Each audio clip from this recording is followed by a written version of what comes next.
दोस्तों, दुनिया में पहले से ही बहुत सारी करेंसीज मौजूद हैं, तो फिर बिटकॉइन को बनाने का क्या मतलब था? क्या यह कोई फ्रॉड है या अब यह लोगों के बीच एक आम करेंसी बन चुका है? आज के इस वीडियो में हम यही जानने वाले हैं। दोस्तों, आज से हजारों साल पहले जब दुनिया में कोई भी करेंसी नहीं होती थी, तब हमारे पूर्वज चीजों को खरीदने व बेचने के लिए बार्टर सिस्टम का इस्तेमाल करते थे।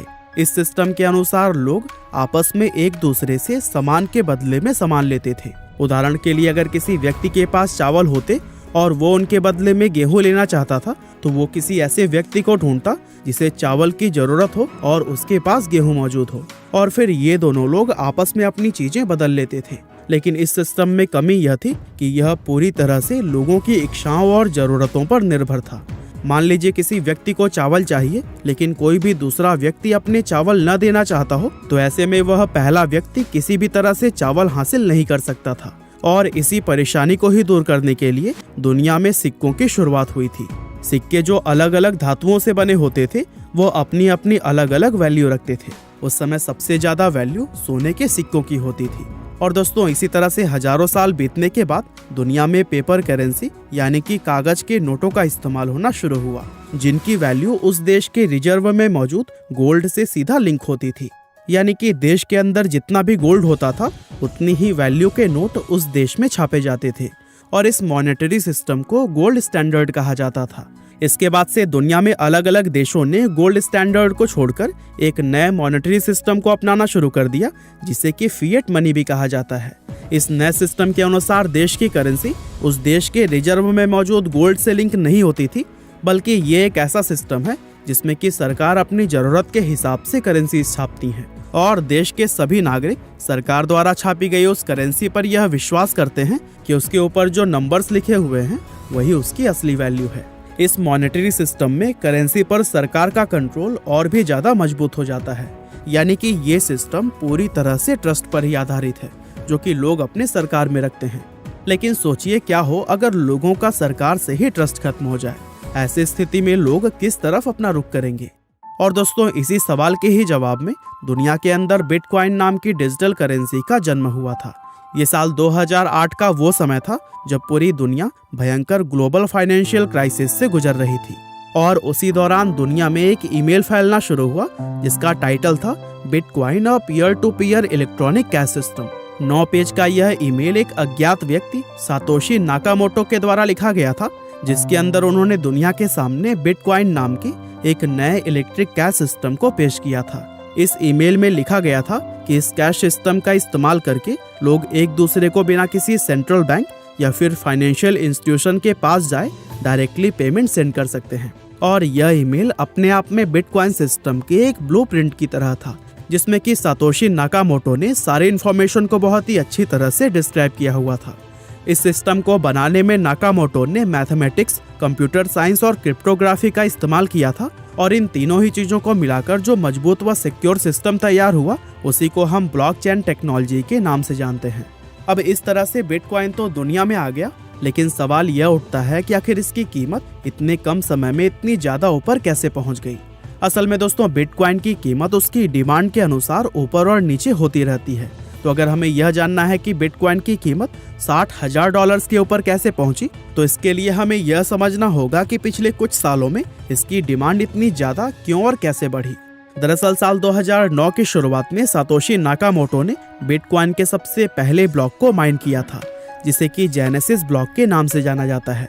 शुरुआत में बिटकॉइन को अपनाने वाले लोग सिर्फ अपने शौक के चलते इसको माइन किया करते थे, क्योंकि जनवरी 2010 तक बिटकॉइन की वैल्यू बिल्कुल 0 थी। लेकिन मई 2010 में कुछ ऐसा हुआ जिसने कि सब कुछ बदल कर रख दिया। हुआ यह कि फ्लोरिडा में रहने वाले लाज़लो नाम के एक शख्स ने 22 मई 2010 के दिन 10,000 बिटकॉइन के बदले में 2 लार्ज पिज्जा खरीदे थे, जिनकी असल कीमत $25 थी। और यह पहली बार था जब दुनिया में बिटकॉइन को खर्च करके कोई भी चीज खरीदी गई थी। और इस तरह से इस पहली ट्रांजैक्शंस के साथ ही बिटकॉइन के उस सफर की शुरुआत हुई, जहां लोग इसे एक वैल्यूएबल करेंसी के रूप में देखने लगे। वैसे आपकी जानकारी के लिए बता दें कि बिटकॉइन की इस पहली ट्रांजैक्शन की याद में ही हर साल 22 मई के दिन बिटकॉइन पिज्जा डे मनाया जाता है। दरअसल इस पहले ट्रांजैक्शन की बदौलत ही साल 2010 का अंत होते होते बिटकॉइन की कीमत 0 से बढ़कर $0.39 पहुंच गई थी। इसके बाद से अप्रैल 2011 के दौरान बिटकॉइन की कीमत ने पहली बार $1 के आंकड़े को छुआ था। लेकिन दोस्तों उस समय तक भी किसी को यह अंदाजा नहीं था कि आने वाले समय में यह कितना बड़ा धमाल मचाने वाला है।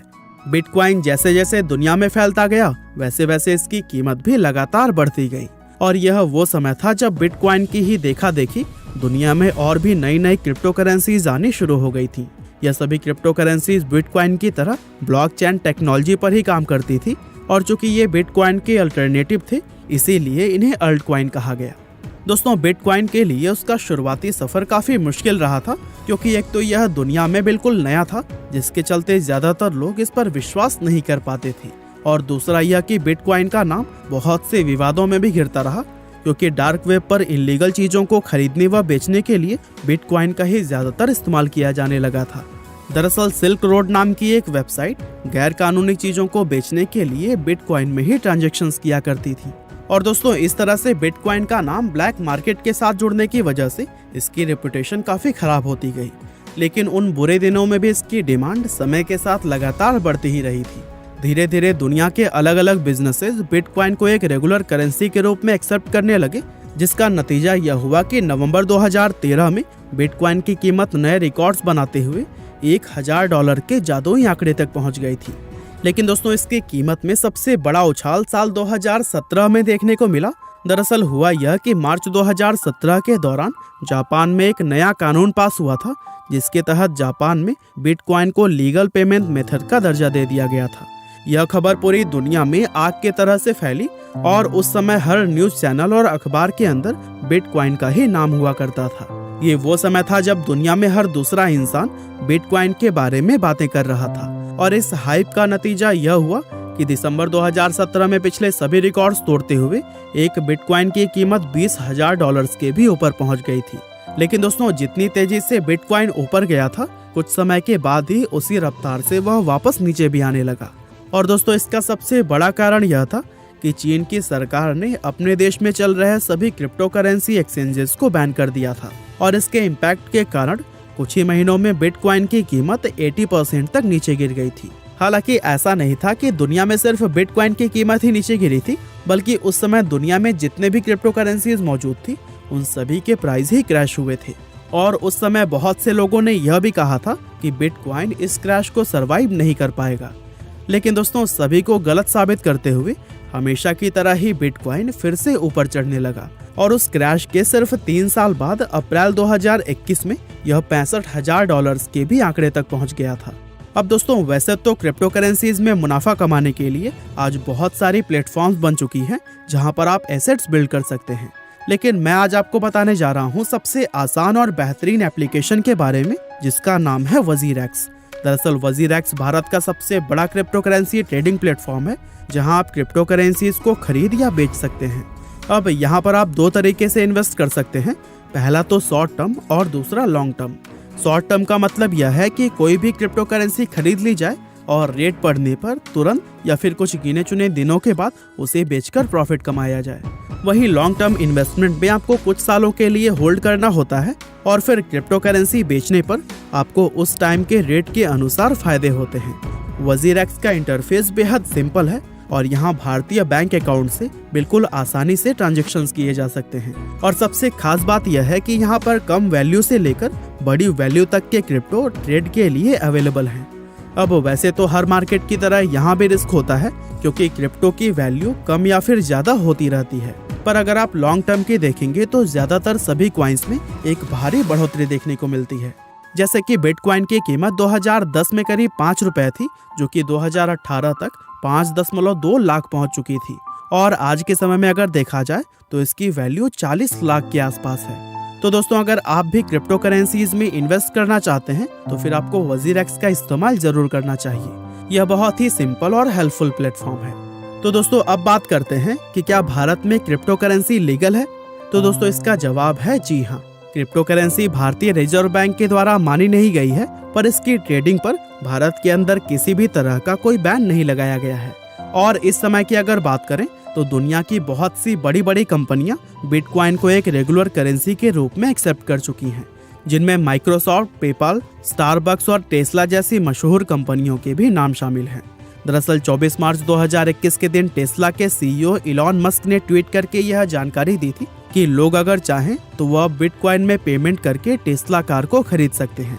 अब दोस्तों, बिटकॉइन के शुरुआती दौर पर अगर नजर डालें तो सतोशी नाकामोटो ने इसको एक करेंसी के रूप में ही इन्वेंट किया था, और जैसा कि हमने आपको बताया, आज लोग इसको एक रियल करेंसी के रूप में भी एक्सेप्ट कर रहे हैं। लेकिन साथ ही इस बात से भी इनकार नहीं किया जा सकता है कि दुनिया के ज्यादातर लोग आज बिटकॉइन को एक करेंसी से कहीं ज्यादा एसेट्स की नजर से देख रहे हैं, क्योंकि बिटकॉइन में इन्वेस्ट करके दुनिया में ना जाने कितने लोग करोड़ों रुपए का प्रॉफिट भी कमा चुके हैं। और दोस्तों, बिटकॉइन एक ऐसी डिजिटल करेंसी है जो कि लोगों के विश्वास पर चलती है, और आज यह कहना बिल्कुल भी गलत नहीं होगा कि बिटकॉइन अब लोगों का विश्वास जीत चुका है। तो दोस्तों, हमारी आज की इस वीडियो में बस इतना ही था। यह वीडियो आपको कैसी लगी हमें कमेंट करके जरूर बताइए।